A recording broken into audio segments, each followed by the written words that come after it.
in the figure not to scale, AB is equals to CD, angle DAP is equals to DPA, and ABCD are cocyclic. If angle ADC 80 degree, find ACD की value क्या होगी। Basically इस question में basically हमें क्या दे रखा है, AB और CD इक्वल दे रखा है, यानी AB और CD की लेंथ हमें इक्वल दे रखी है। एंगल है DAP, एंगल है हमारे पास में बेसिकली DAP, यानी इस एंगल की बात कर रहा है वो हमारे को, वो बराबर है DPA, यानी इस एंगल के इक्वल है। और ADC 80 डिग्री का दे रखा है। ADC अगर 80 डिग्री का दे रखा हमें फाइंड आउट करना है ACD, यानी ACD ये एंगल हमें बेसिकली फाइंड आउट करना है। अगर ये 80 डिग्री का एंगल है हमारे पास में, तो बेसिकली ये लीनियर पेयर बनाता है 80 प्लस में ADP, angle ADP is equals to 180 का होगा, क्योंकि ये लीनियर पेयर बनाएगा।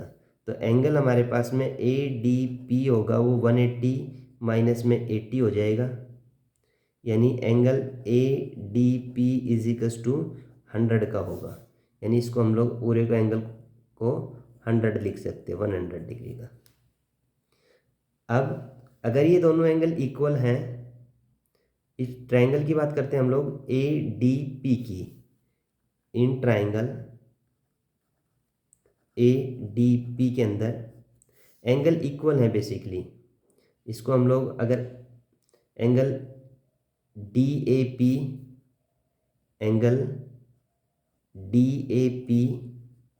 Plus DPA angle DPA plus 100 is equals to 180 degree, angle sum property of a triangle.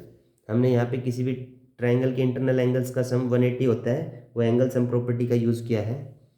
अब ये दोनों एंगल इक्वल हैं, जो कि गिवन में दे रखे हमें DAP और DPA, तो इसको लिख देंगे angle DAP plus angle DAP plus 100 is equals to 180। DAP यानी twice of angle DAP is equals to 100 minus हो जाएगा, यानी 80। तो angle DAP is equals to 80/2 यानी 40। ये बेसिकली हमारे पास में जो एंगल होंगे वो 40 डिग्री के होंगे।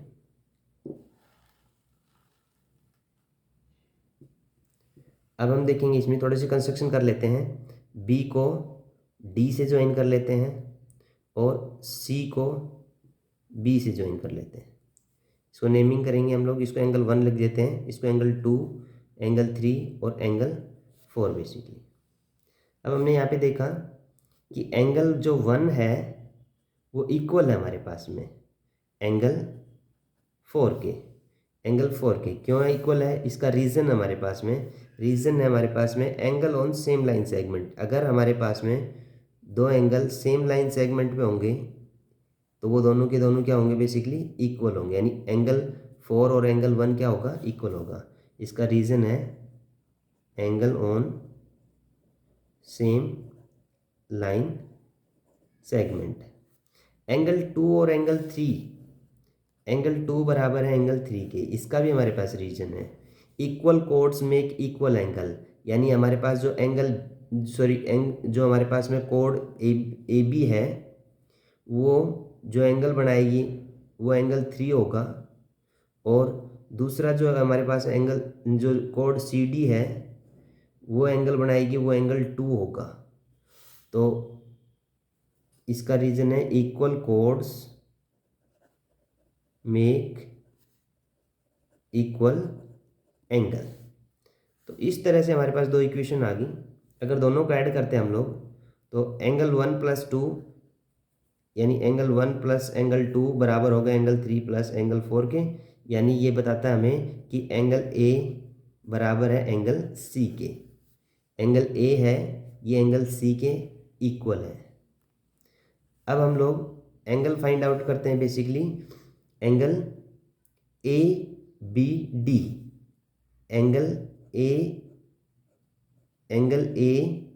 B D is equals to A B D, जो एंगल होगा वो होगा 180 माइनस में एंगल सी। क्यों? क्योंकि साइक्लिक क्वाड्रिलेटरल में अपोजिट एंगल्स का सम 180 होता है। तो एंगल 180 के अंदर से अगर सी को माइनस कर देंगे तो हमारे पास में एंगल ए बी डी के बराबर बचेगा। इसी तरह हमारे पास में बी डी सी, जो एंगल है बी डी सी, वो क्या होगा? वो भी साइक्लिक क्वाड्रिलेटरल का यूज़ करेंगे कि साइक्लिक क्वाड्रिलेटरल के अंदर अपोजिट एंगल्स का सम 180 होता है। तो इसमें हम लोग यूज़ करेंगे कि एंगल ए और डी का जो सम है वो 180 के बराबर होगा। तो एंगल बी डी सी है वो 180 माइनस एंगल ए होगा। अब यहाँ से हम लोग एंगल फाइंड कर सकते हैं। एंगल पी बी डी, जो एंगल है हमारे पास में पी बी डी, वो क्या होगा? बेसिकली जो एंगल है हमारे पास में पी बी डी वो एक लीनियर पेयर पे है। तो 180 के अंदर से माइनस कर देंगे हम लोग। 180 के अंदर से माइनस किया हम लोगों ने एंगल ए बी डी को, और ए बी डी जो है वो 180 माइनस में एंगल सी है। तो माइनस किया 180 माइनस माइनस प्लस हो जाएगा एंगल सी, यानी 180 से 180 कैंसिल आउट हो गए। यहाँ पे हमारे पास जो एंगल बचेगा पी बी डी वो बचेगा एंगल सी के बराबर, यानी ये जो एंगल है हमारे पास में ये एंगल सी रहेगा ओनली। इसी तरह हम लोग इसमें भी यूज़ करेंगे, क्योंकि हमने ये एंगल निकाल लिया पी बी डी तो निकाल लिया, पी डी बी और निकालेंगे। तो angle P D B is equals to, जो ये एंगल है हमारे पास में पी डी बी, वो क्या होगा?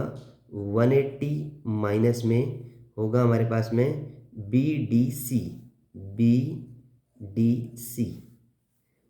अब angle P D B is equals to 180 minus में B D C. B D C की वैल्यू हमने 180 माइनस एंगल ए निकाल रखा है, तो इसको माइनस करेंगे 180 माइनस माइनस यानी प्लस का एंगल ए। 180 से 180 कैंसिल आउट, यानी angle P D B is equals to angle A के बराबर रहेगा। यानी ये वाला जो एंगल है वो क्या रहेगा? बेसिकली ए के बराबर रहेगा। अब हम लोग एंगल सम प्रॉपर्टी लगाएंगे कि P B D angle P B D plus P D B P D B plus angle P is equals to 180 degree, क्योंकि ट्राइंगल के अंदर इंटरनल एंगल्स का सम हमेशा क्या होता है? 180 का होता है। तो हमने ये यूज़ कर लिया। जो एंगल है हमारे पास में P D P B D P B D P D B की वैल्यू यहाँ पे रखेंगे एंगल ए, यानी angle A plus angle P यानी 40 प्लस पी बी डी, जो पी बी डी है हमारे पास में वो है हमारे पास में सी, यानी एंगल सी। अब एंगल ए और एंगल सी दोनों के दोनों इक्वल हैं, इसलिए यहाँ पे रिप्लेस किया जा सकते हैं, यानी angle C plus angle C is plus में 40 is equals to 180, twice of angle C is equals to 180 minus में 40,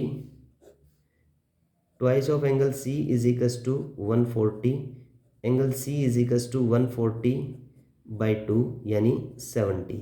इसने पूछा था हमसे कि एंगल सी फाइंड आउट करने के लिए एंगल ए सी डी की value, angle A C D angle A C D मतलब एंगल सी, और एंगल सी की जो वैल्यू आई है हमारे पास में वो आई है बेसिकली 70 डिग्री।